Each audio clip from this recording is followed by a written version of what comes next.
सम्पूर्णं राष्ट्रं वेदमयं भवेत् इति तेषां मनसि सङ्कल्पः अस्ति। भगवान् तत् अवश्यं पूरयिष्यति इति वयम् आशास्महे। अद्य सारस्वतीरूपेण पूज्याः के देवनाथन् महोदयाः अत्र उपस्थिताः सन्ति। अस्माकं गुरवः विद्यन्ते। विश्वविद्यालयद्वये इमे कुलपतिपदे पूर्वम् आसन्। इदानीं तिरुपतौ विशिष्टाद्वैतवेदान्तस्य इमे विभागाध्यक्षाः तत्तादृशाः गुरवः अस्माभिः सम्प्राप्ताः। तान् अहं निवेदयामि कृपया अत्र आगत्य अस्मान् अनुगृह्णन्तु।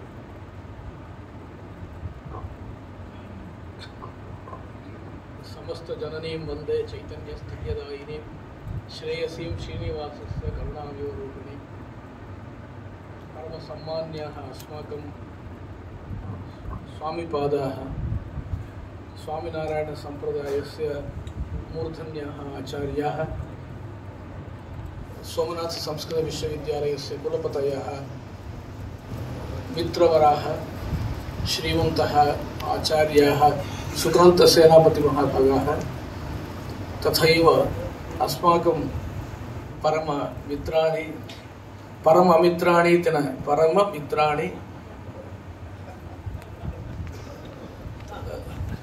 डॉक्टर प्रोफेसर विरूपाक्ष जडिपाल महाभागाः, रजिस्ट्रार् महाभागाः, दशरथ जातौ महाभागाः। तेषां नाम बहुवारम् अहं श्रुतवान्, दृष्टवान् यदा अहं कुलपतिः आसम्। इदानीं तु तादृशनामानि मया न दृश्यन्ते, न श्रूयन्ते। अहं निवृत्तिमार्गे अस्मि। ते आचार्याः तत्र घर्पाठि महाभागाः अस्माकं सर्वांशेन सन्निहिताः।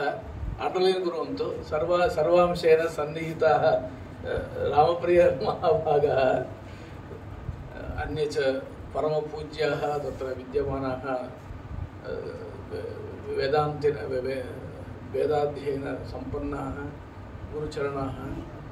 तानन्तरेण निपतेत् कुर्मत्प्रणामः। कीदृशं वाक्यं तत्र भोजराजस्य। अतः वेदमूर्तयः इति शब्दः वर्तते। विरूपाक्षमहाभागानां कृते धन्यवादः वक्तव्यः, यतः तैः संस्कृतभाषायां भाषितम्। अतः प्रातः मया अनुभूतः यः क्लेशः इदानीं नास्ति। तत्र वेदमूर्तिः इति कश्चन शब्दः वर्तते। अपहतपाप्मा स्वाध्यायः इति उच्यते। अग्निं वै जातं पाप्मा जग्राह इति वेदः एकं वृत्तान्तं वदति। वेदः भगवत्तुल्यः। भगवान् अपहतपाप्मा, वेदः अपहतपाप्मा। वेदे किमपि पापं न स्पृशति। अहं यदा कुलपतिः आसं तद् न वक्तव्यं, मम पूर्वाश्रमः। तदानीं तेषां तत्र अधिकारिणां सविधे मया तिरुमलतिरुपतिदेवस्थानस्य अधिकारिणां सविधे मया एकवारम् उक्तं, भोः अन्यैः क्रियमाणं पापम् अन्यत्, एतादृशं कार्यं वेदाध्ययनसम्पन्नाः कुर्वन्ति चेत् भवद्भिः तथा न चिन्तनीयं, यतः तेषां शरीरे वेदः वर्तते। वेदः तावत् अन्तः वर्तते। अतः अपहतपाप्मत्वम् इत्यस्य अयमेव अर्थः। अन्यैः यानि पापानि क्रियन्ते तत् सदृशानि कार्याणि भगवता क्रियन्ते चेदपि तस्य तत्प्रतिभटत्वलक्षणः, तज्जन्यफलभाक्त्व प्रतिभटत्वलक्षणः कश्चन विशेषः भगवतः अस्ति इति उच्यते ग्रन्थेषु। तद्वत् वैदिकानां तावत् कश्चन शक्तिविशेषः वर्तते, यया शक्त्या ते दोषाः तान् न स्पृशेयुः। तादृशं वैशिष्ट्यं वैदिकानां वर्तते, वेदाध्ययन सम्पन्नानां वर्तते। तत्र वेदस्य अध्ययनं तत्र अस्माकं तु स्वाभाविकं स्यात्। प्राचीन स्वाभाविकम् इत्यस्य अर्थः एवं भवति।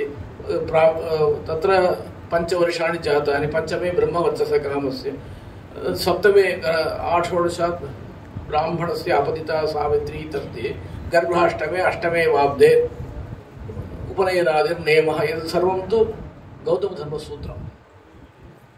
तदनन्तरं वेदाध्ययनं कर्तव्यं वा न वा इति विचिकित्सा न स्यात्। वेदाध्ययनं LKG वत् अस्माभिः कर्तव्यमेव। तद् अन्यत् कर्तव्यं वा न वा इति विषये चिन्ता कर्तव्या। वेदाध्ययनं कर्तव्यं वा न वा, शास्त्राध्ययनं कर्तव्यं वा, अथवा सैन्स् पठनीयं वा, एकोनामिक्स् पठनीयं वा, एतादृशचिन्तायां विकल्पः वेदाध्ययनस्य नास्ति।